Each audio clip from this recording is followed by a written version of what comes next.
Hello, can everyone hear me? Good morning or good afternoon to everyone, depending on where you are. And welcome to the ILO Green Week for those of you who are joining today for the first time. And welcome back to those who have already been participating in some of the events. We've organized a series of webinars to explore a green future of work, and I encourage all of you to continue to participate in the events this week. You can visit our ILO website for more information on that. So my name is Monica Castillo. I'm the Senior Green Jobs Technical Specialist in the ILO Green Jobs Unit, and I'm very pleased to open today's session on skills for green jobs, unveiling trends in green industries. Now, you know, it's clear that we're facing major challenges of climate change and environmental degradation, which have, of course, been compounded by the impacts of the COVID pandemic. So the question then becomes how to support countries in developing evidence-based policies to meet these challenges towards environmental sustainability and decent work, given that we're also in this context of rapid technological change and shifting demographics. ILO research suggests that even after taking into account the jobs that inevitably will be lost during a just transition to a green economy, we can still create millions of jobs, millions of decent jobs. But it's going to require, coherent policies and solid investments that support a just transition towards environmental sustainability, including those that support worker skills and capabilities as they transition to green jobs. We'll need to reskill and upskill workers into green industries and occupations following a just transition approach to reduce the risk of rising unemployment, poverty, and inequality. So in this session hosted by LinkedIn, the panelists will help us uncover which skills will be key to the green jobs of the future. I'm very pleased to welcome Karen Kimbrough, who is the chief economist at LinkedIn, and I'll invite her in a minute to lead us in this session. But before doing that, please let me remind you of a few house rules. The speakers are invited to have their cameras turned on, and we invite the participants to engage in the session through the question and answer function that you can find below on your screen.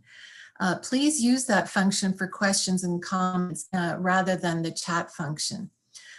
Finally, I wanted to inform you that that this session is being streamed through live through LinkedIn.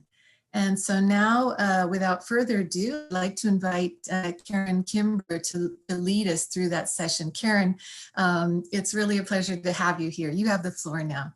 Over to you. Thank you. Thank you, Monica. And hello, everyone. Thanks for joining this discussion. I'm super thrilled to be here representing LinkedIn and having a chance to share with you what we're seeing on our platform in the world of work as we go through this transformative moment around green skills and really thinking about how they're going to be essential to achieving our global sustainability goals. So I want to thank you to our host of the ILO for this Green Week, and I'm just very excited to be here. So let me, without any further delay, let my fellow discussants, Mustafa and Sumeti, introduce themselves, and then we will go into a little bit of a discussion. Hello. Go ahead. Yeah. I'll start. So hello and good afternoon to everyone, my fellow panelists, and also to the organizing ILO and LinkedIn teams. My name is Sumeti Subramaniam. I'm a policy officer in Higher Education Policy Unit at the European Commission. It's a pleasure for me to be a part of this panel and to share the latest policy developments with you. Thank you, Mustafa. Thank you, Corinne and Sumati and everyone joining us. My name is Mustafa Kamal. I am a coordinator of the ILO Green Jobs program. It's really a pleasure to be joining you in this conversation. Yeah, wonderful, wonderful. I'm looking forward to it. So what I thought might be interesting for us is I have a colleague of mine here today, Ephraim Beiser, who's in our policy group. And I thought maybe I would share with all of you a couple of insights that we're seeing on our platform at LinkedIn. And Ephraim, if you want to start the deck at the beginning, first page, that would be great. I can talk you through how we think about the green skills and trends for industries. And I will just preface this by saying we're just scratching the surface. We're looking forward to having much more to say about this in the weeks and months to come. And so this is just the first, the appetizer, if you will. Great. So if we move to the next slide, Ephraim, please, I'd love to start by just maybe explaining to you what we see and how we think about the world of work. So we have at LinkedIn a real trove of data around people who are employed or who are job seeking, around companies who are looking to offer work.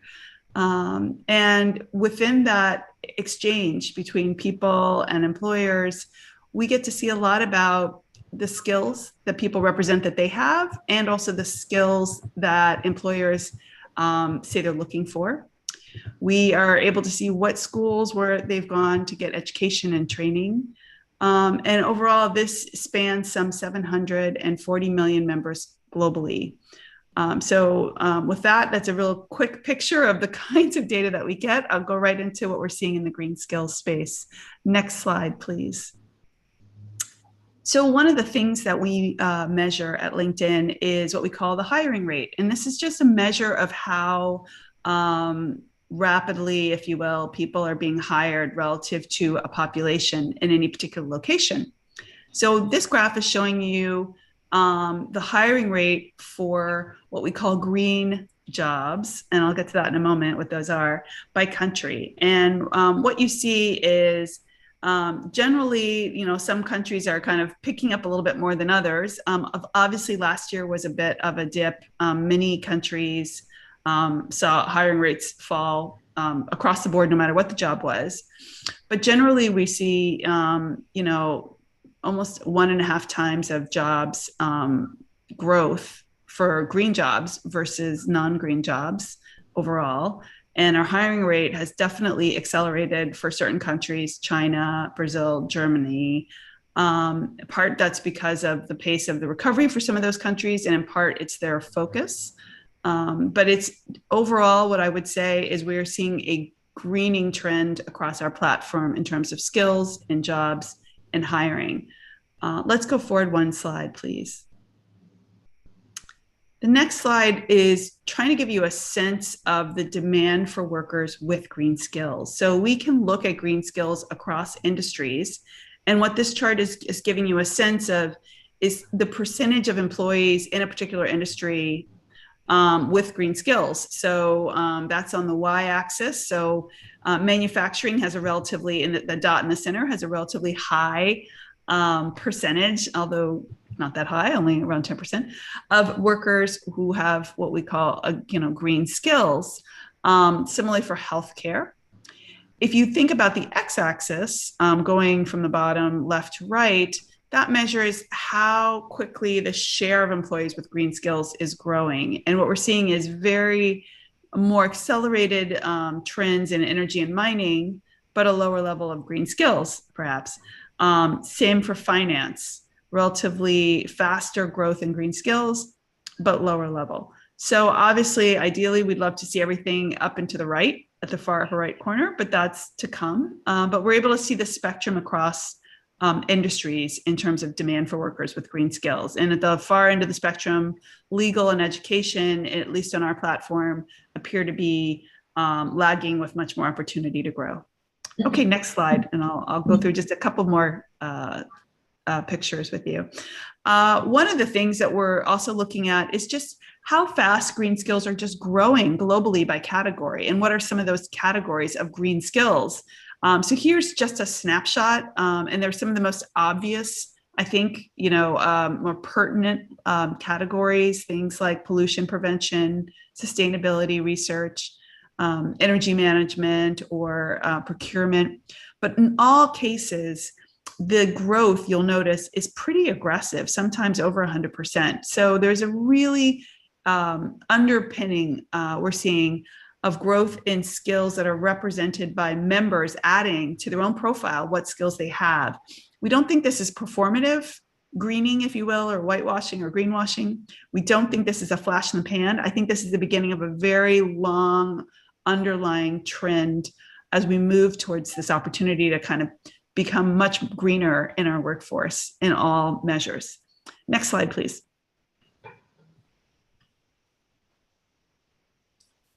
Okay, this is, I apologize, it's kind of hard to see this graph, but let me just describe it.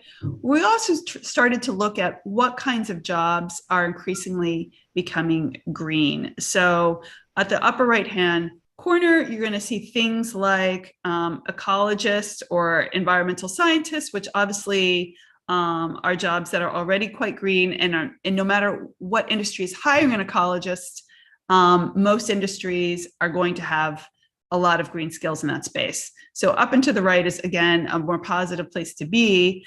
If you are, however, a utilities manager, which is relatively high, but further to the left, that means that there is a high intensity of green skills in that job, but that job is not, with green skills, is not found across all industries. So there's both a measure of intensity going from bottom to top, and a measure of how prevalent that job is across all industries. And we're seeing a range there. And I think there's lots of opportunities. And when people ask, what do you think is going to green next? I'll say, well, I think, maybe fleet manager, which is one that's ripe for opportunities to think about electric vehicles, or perhaps, there's a lot of opportunity in the public health office and facilities managers and public administration. So that was one of the key aspects and call outs from this chart. So with that, I think we can now turn, Ephraim, to our discussion. And I hope that was interesting to you. And now I'd like to kind of invite Sumeti and Mustafa to join the conversation with me. And I'd love to start maybe, Mustafa, with you. If you could tell me, how are you thinking about these trends in your own work? What are you doing related to thinking about green skills development? Thank you very much, Corinne. I think these graphs are very interesting and gives us a trend that can inform a useful discussion. First of all, I would like to say that we look at skills in the context of the ecological transition primarily in two ways.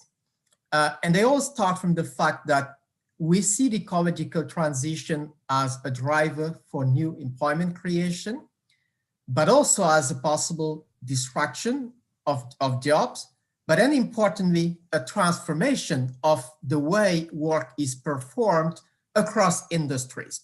Now, skills play a key role in capturing what we have measured to be quite a significant potential for new employment creation on the one hand.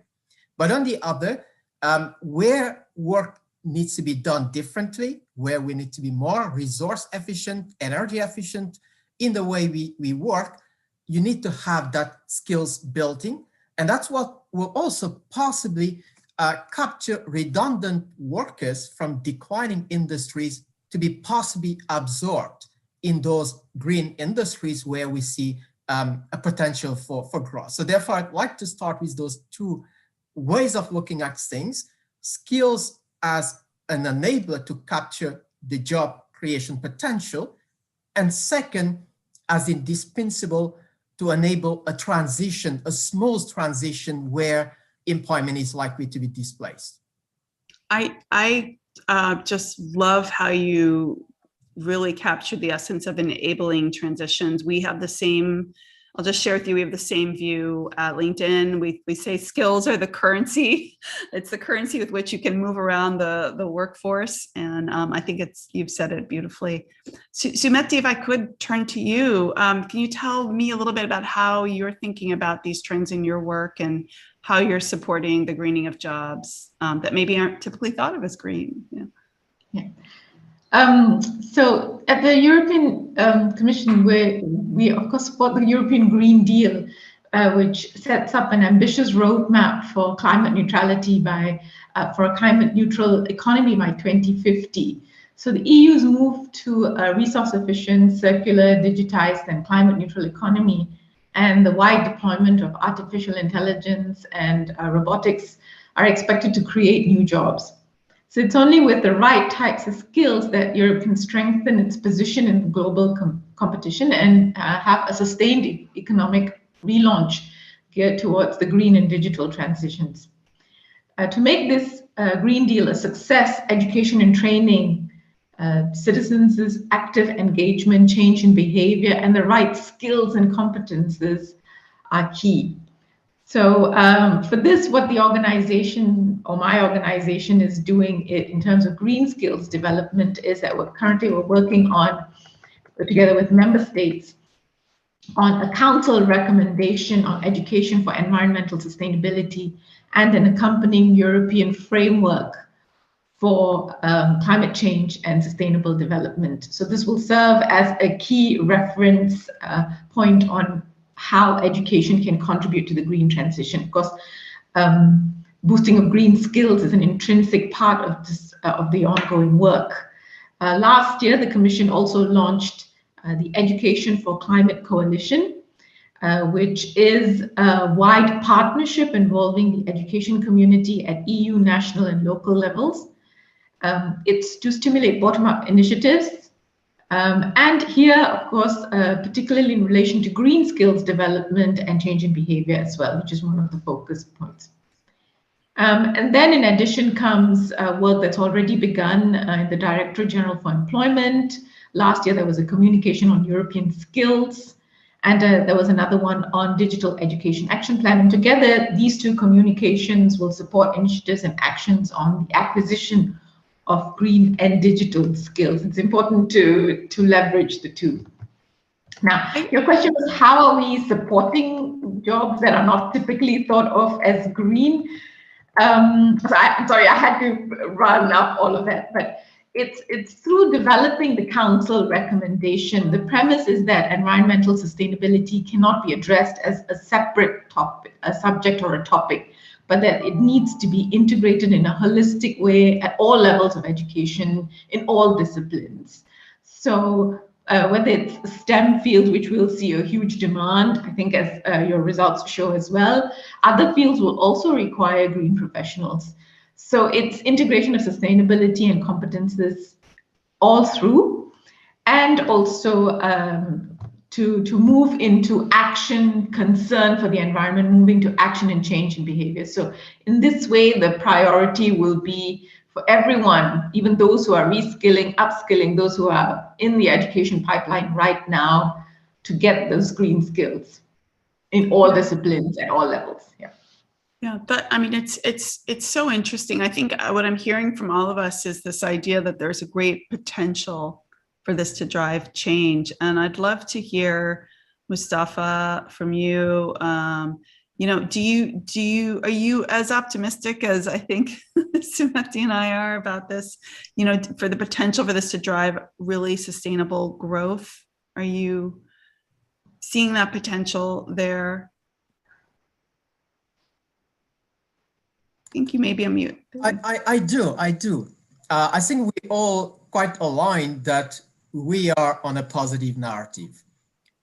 The work we've done first, the ILO, has been to understand the scale and nature of the changes that are likely to occur in labor markets. And most of the analysis we've done tell us that this is a positive narrative. We will see much more job creation. When we try to measure the job creation potential of just implementing the Paris Agreement on climate change, and only focusing on the energy sector, we see there are potential for 24 million jobs. And I think this is also understood by the broad ILO constituency. Now, we are a tripartite organization, not only having governments as constituents, but actors in the real economy, employers and workers together. And if you look at the ILO declaration on the centenary declaration for the future of work, which was adopted during the centenary of the ILO in 2019, it recognizes climate change and a just transition to sustainability as one of the key drivers for the future of work. Now, with technology, demographic changes, but with that positive narrative that it is a major opportunity. It is a challenge at the same time, but we see it very clearly that there are more jobs to be created than jobs to be lost in this transition. Thank you. Sumati, do you have any thoughts on this you want to add around the potential? I have to agree with what Mustafa said. It is the essence of the European Green Deal. It is a new growth strategy, one that will transform the Union into a modern, competitive economy. As Mustafa said, it's all about turning climate and environmental challenges into opportunities and making the transition a just and inclusive one for all. Sustainable economic growth, and of course, this will be achieved in all sectors. So it's about investing in environmentally friendly technologies, supporting industry to innovate, rolling out cleaner, cheaper, healthier forms of private and public transport, decarbonizing the energy sector, working with international partners. And so you see the different areas require different job types, require everyone to have green skills of one level, one degree or another. Yeah. Thank you. Well, I think I'll just perhaps pick up from here, and if I may turn to you, Smarty first again, and then Karin. I think the graph that Karin you're presenting gives us a trend in terms of sectors and countries, and I would like to see to what extent you are seeing variation in demand for and growth in green jobs by country. Do you observe, and what do you observe to be the causes of those variations? So if I may maybe start with Ms. Smarty first. Okay, this is a difficult one, Mustafa. So the Commission, as it was set out in the skills agenda, is in the process of developing green skills indicators.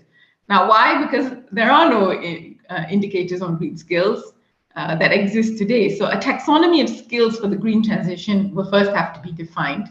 This will then allow statistical monitoring of the green professions, so developments in green skills and green jobs. Now, what do we see as causes for variation? What I can refer to is a 2018 European synthesis report on skills for green jobs. This report covered Denmark, Germany, Estonia, Spain, France, and the UK. And it found that in these 6 different countries, they experienced different patterns in the development of green skills and jobs.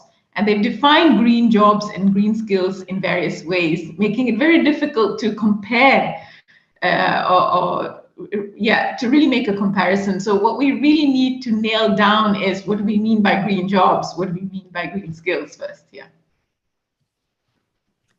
Yeah, I can pick that up and say I'm, what we're seeing, first of all, is similar to what Sumati said.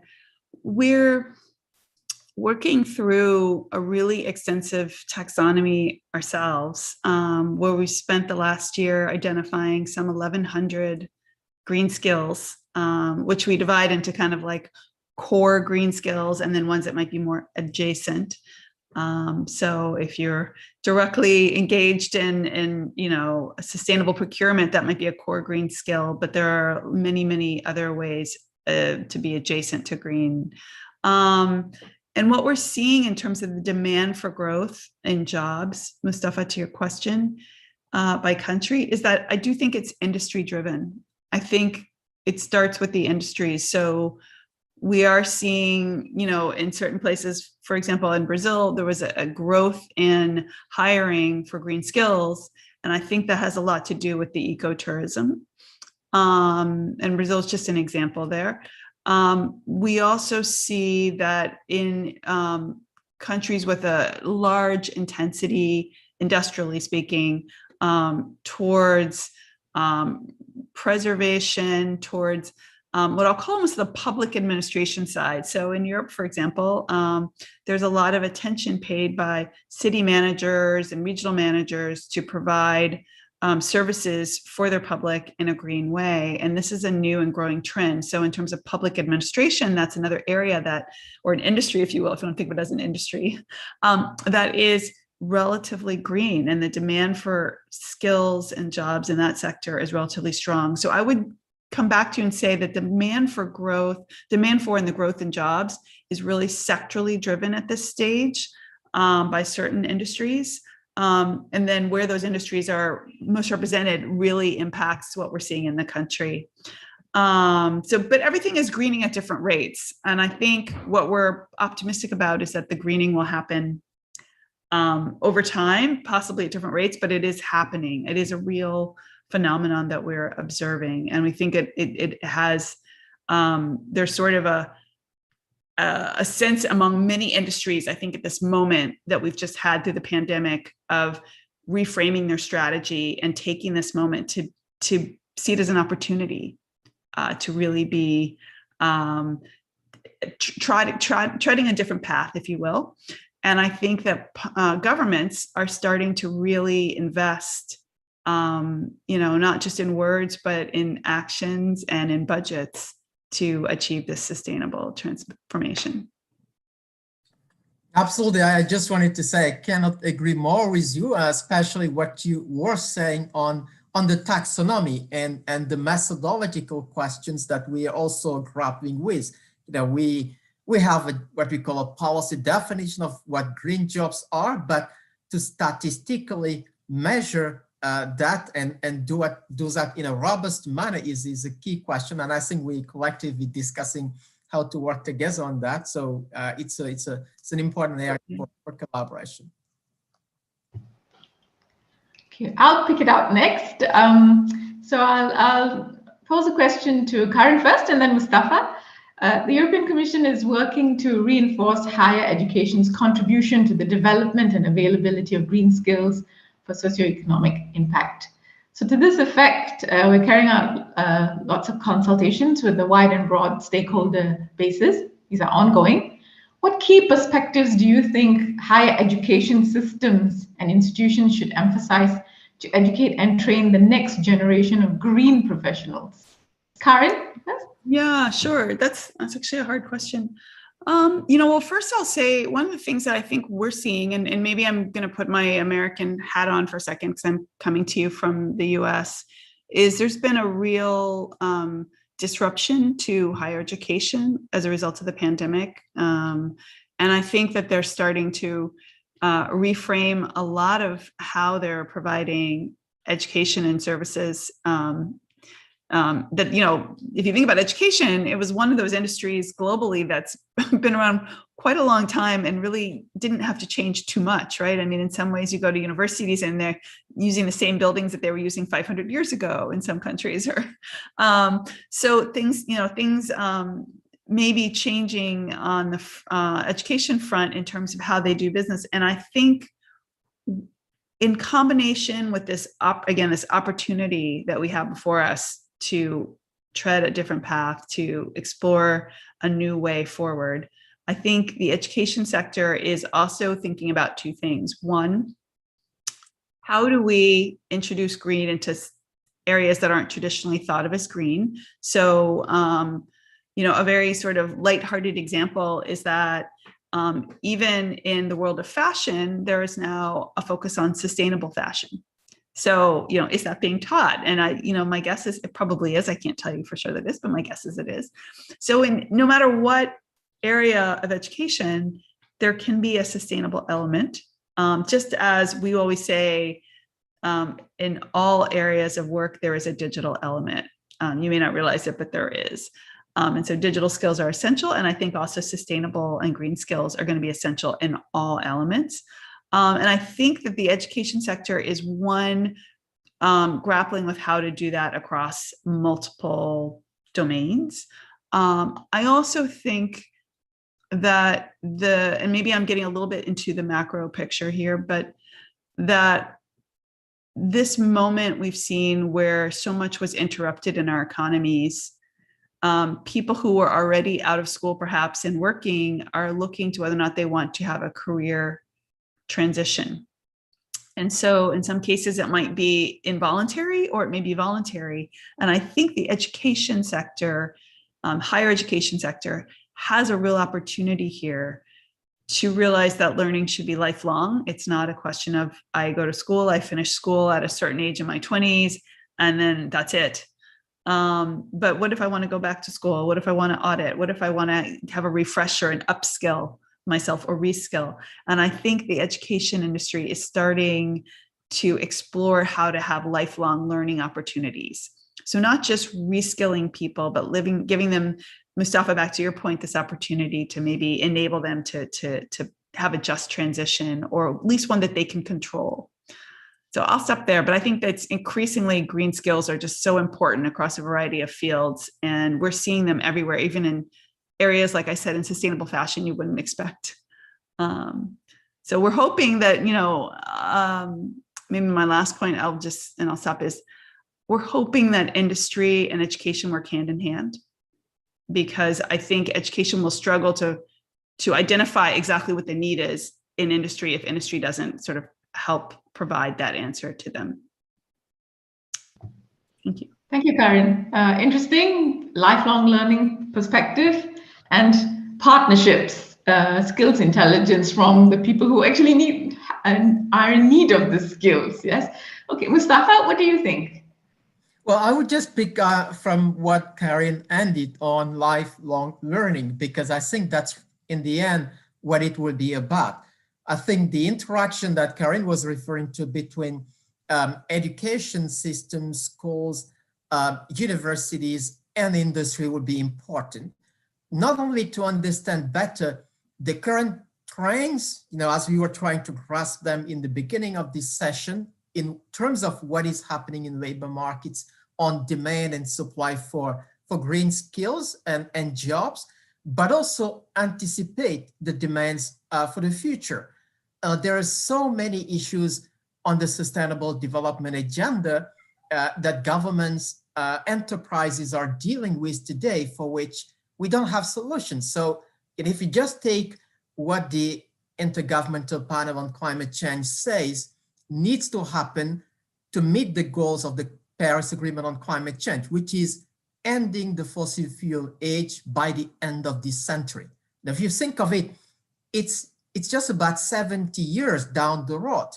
Now, how the world is going to meet the energy demand? We will have to go beyond geothermal energy. We have to explore so many new ways of producing energy, for which education needs to be there. The skills need to be there.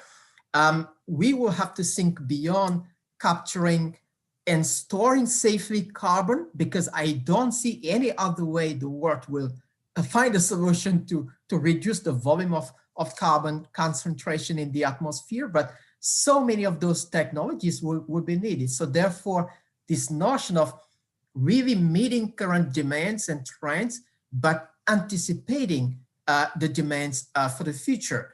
But also the important point that Karin mentioned is that this will be a transition. It will be a process of the continuous change. And that's this notion of learning. But I think, having said all of that, what will be important is that some of the skills we acquire will be needed somewhere else. So this idea and notion of transferability of skills, because the labor market will evolve very rapidly. People, as we've seen in the trends, will be moving very quickly, more than what people used to do is a career in an organization until your retirement. The work is no more that way. People move. I've just have been in the ILO for close to 9 years. I never worked so long in an organization. And I think this is the trend. You stay 4 years somewhere and move. So that transferability of skills would be important and even demanded more quickly with the green transformation, because it will go at a pace that is much faster than what we've seen in other industries. Yeah. Thank you, Mustafa. You've made some very interesting points as well. In addition to what I've grasped from Karin, you've talked about anticipating skills and transferability of skills. So core skills that allow flexibility and adaptability in a green way in any job, and moving from one job to another, because the world of work is going to change so much. So I take those messages with me. Thank you. Yeah. If I could pick up on that a little bit, it sounds like we're all agreeing to some degree that, you know, there is this need to transform our economy towards something more sustainable, you know, and it's essential to do so if we want to really win this fight against climate change. Do we have a sense, you know, maybe I'll start, Mustafa, with you and then ask Sumati to jump in, but do we have a sense of who the winners are going to be in this transition? You know, what's going to rise, what will decline, and how do we support workers in this just transition that we're really seeking to have? Mustafa, do you want to start first in thinking about the? Well, it's a difficult question. It's also a challenging one, because I think, in my view, there will be definitely winners and losers, if we can, for not being able to use a better word than that. And I think this will depend a lot on the changes in the industry and the economics of it. Just imagine that carbon price will go up. We purchase carbon credits at the end of the year to offset carbon emissions in the ILO in December 2020. With the political change in the US administration, as we speak last week, we've seen about 40% increase in the carbon price. So this will go up. So what it will mean is that the fossil fuel industries will become competitive with difficulty over time. And so I don't want to point to any particular industries are being the losers and declining, but I think there are very clear signals that there will be higher cost to doing business in certain industries because of the internalization of environmental cost, and the fossil fuel industry is unavoidable. So we have to mention that, but it's not just that, it's intensive agriculture. It will be in many other sectors like transport as well. So on the other hand, we do see a growth in the clean energy space. Just look at the recent report by the International Renewable Energy Agency. We are over 11 million jobs in the renewable energy sector now. We see the same trend with research we've been doing with the UN Economic Commission for Europe on the transport sector, 15 million job potential by 2030. So I think with model shift in transportation, change in the fuels and just our own consumption patterns, now we will see growth in certain sectors. I would just like to end, Karin, by saying that one sector which is interesting to consider is the mining industry, because there, with the decline in fossil fuels, obviously we'll see a decline in the extraction of coal and oil. But on the other hand, with the growth in electric vehicles, for example, there will be a growth in the demand for certain materials that are needed for that particular industry. So therefore, you'll see certain mining countries see decline of income and jobs for some part of that industry, but a growth in other parts of that industry. So that structural change in the mining sector would be a very important element to look at. Thank you. Sumati, do you have a perspective on, if it's unfair to say, the winners and losers here? I won't talk about industries, but I think it's very important to have political backing and political push. And if we take countries like Finland, for example, I read a report recently on the production of renewable energy in Finland has reached 40% of the total energy consumption, and it's higher than the share of fossil fuels. Hydropower energy derived from wind is also seeing an increase.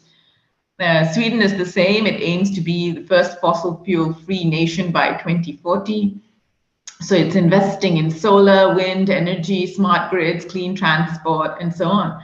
So the investments are there, the political backing is there. So countries that carry out these kinds of transformation with leaving no person behind, no region behind, so equitable goals for socioeconomic transition, that I think is the key. What is set to decline? Well, I hope that investments don't go to obsolete polluting industries, and that governments don't base their recovery on cheap fossil fuel prices. This happened in the 2009 financial crisis. From what we are seeing, from my understanding of the recovery and resilience plans that are being developed by EU member states, we are seeing an aim at climate resilience and low carbon sectors, focusing on generating green skills, ensuring just transition. So this will protect citizens, leaving no one behind. So in short, I think it's what I would like to see, at least, is dependency on fossil fuels decline. Yeah, no, it's a really interesting point that you both have made. And I like how I'm hearing you, if I can put words in your mouths, reframe it a little bit.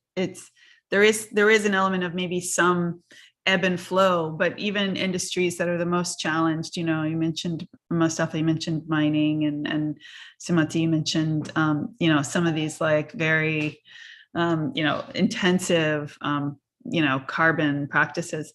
Those are also opportunities, right? I mean, you can think of it as it's a losing proposition, but it's also an opportunity for massive transformation. So maybe I'm being a little too optimistic, but I think there's definitely some industries where there's opportunity to have a new strategy. We may have time for just a little bit more discussion. If you like, we could go on to some more questions. Should we take a few more minutes and then we can go to Q&A in just another minute or so? Yes, why not? I think there's one question I have to put on to you before we go to the Q&A.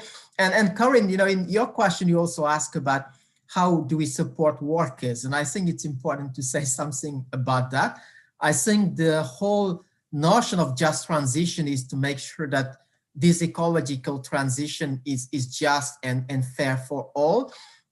It's not just for workers, it's also for enterprises and communities, but specifically for workers, because there's a lot at stake for those working in industries where we will see challenge to transform themselves. But I also want to put it as opportunity, as you say. It's really about transformation, and what we were saying earlier about skilling, reskilling, upskilling is going to be part of that, helping workers navigate through labor markets and move in other occupations where possible will be critical.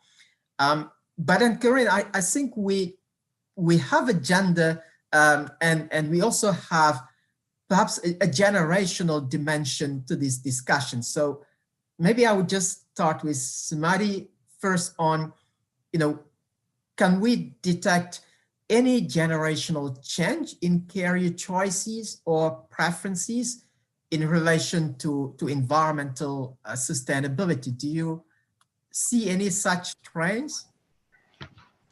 Well, Mustafa, I can't really say that I have exact figures to back this up, but I'll try to answer via indicators that we have.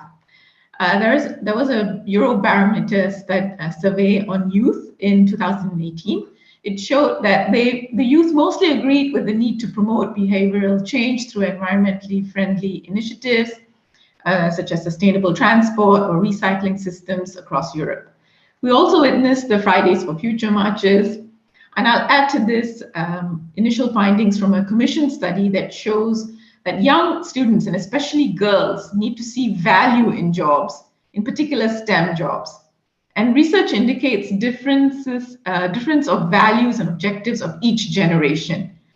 That this can influence the individual's career choice. So I'm putting all of this together, Mustafa, and what I'm speculating is that, yes, there is a trend towards a preference in relation to environmental sustainability. This is what the research and these surveys are pointing towards.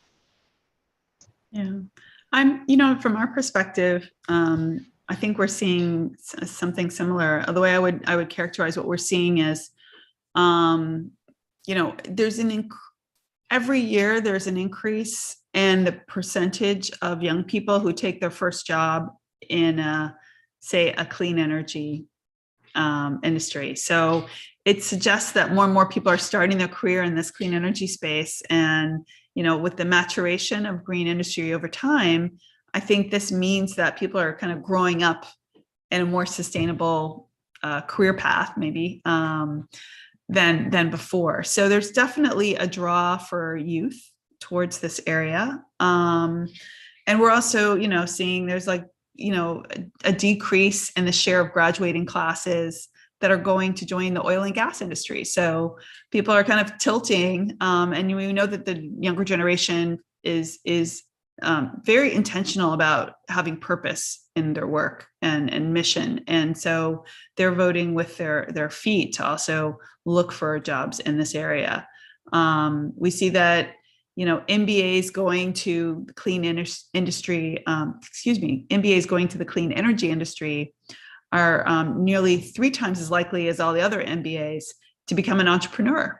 So there's a certain amount of wanting to kind of, go down this new path. And I think that's very positive. And then the last thing maybe I'll share here, and, just in the interest of time, so we can go to Q&A and hear what the audience wants us to talk about, is that, and I apologize, I think you might hear my cat in the background. It's really interesting to note that green skills among graduates, they seem to be remaining stable, even as they're pursuing jobs, in any way, how do I put this? In any way, however broadly defined. So what we're thinking it suggests is that there's an opportunity to kind of integrate more green skills into MBA curricula, because it still seems a little static. It still seems as if green skills get set when you graduate and then they kind of stay the same. We're not seeing an MBA say grow their green skills over time. We're just seeing more of them accumulate them early on, and then it's static.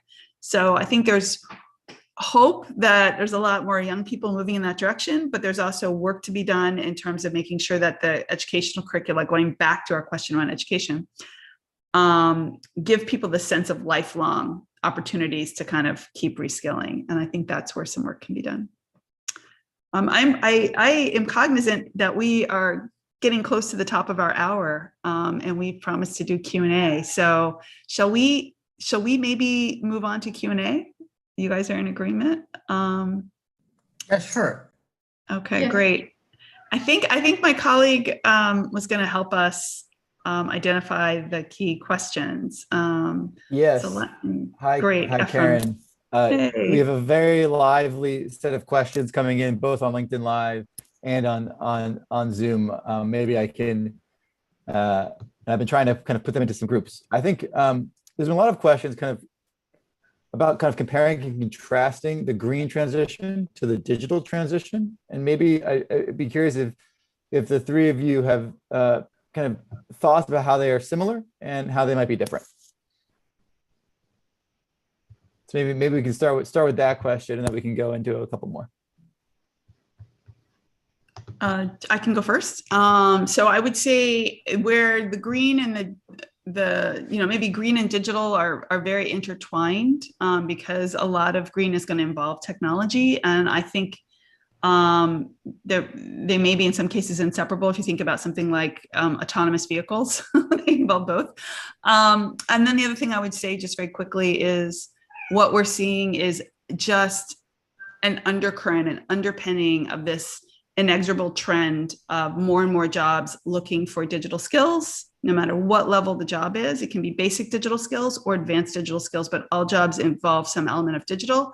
And I think that will increasingly be the case for green as well, where all jobs will have a green aspect to them of skilling. I'll turn it over to Sumati, if you want to go next. Yeah, this is also what the Commission is trying to do with the green and digital transition, leverage one and the other, because they are headed in the same direction. You have to be green and digital at the same time. We see more and more jobs do require digital, but it's not at the expense of the human. It has to be human-centric digital, human-centric green development. So that's what we are trying to do, push for both to mutually benefit. Well, I would say the same. I think it goes together. And if you just look, for example, at how young people in Africa are going back into agriculture, and that's a move. Many governments are pushing young people back to agriculture for the job crisis, but they're going with a lot of innovation, combining farming with technology, running irrigation systems from home. So they're not just farming in the old ways that our parents and grandparents used to do, but they are combining those. You look at the energy distribution system, decentralized energy systems across Africa, Asia, and elsewhere. It's the same. Young, startups combining digital IT with energy supply. And I think absolutely it goes together, and the young people are really driving that.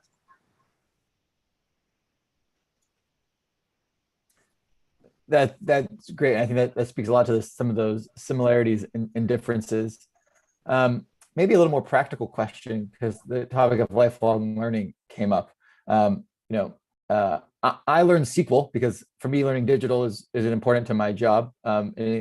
And I imagine that similarly, learning green skills will be important to lots of jobs. So maybe we'll start with Mustafa first, then Sumati and Karen, love your opinion. Like, what green skills would you tell your ILO colleagues to learn, and how might they, as a working professional, go about learning those skills? Well, I think for me, the green skills that we need to learn is very much connected to education. And that's why we talk about education and environmental literacy. So this year, Earth Summit, just in a couple of days, we'll see this major campaign on environmental literacy. It's just about understanding how small actions can be useful for energy saving, paperless conferencing, saving on water with, plastic limitations. So there are a lot of small things that I must say in the ILO with our program on facilities, we've already started to embed in our own operations, and the ILO officials learn about it. There's a campaign, but I think it's really connected. Education, literacy, and green skills. That's what we would need in the workplace.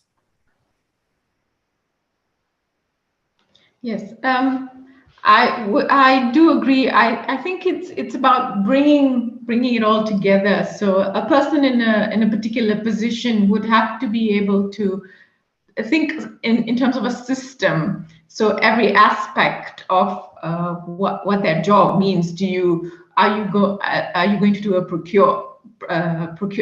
procurement contract? How do you make that green?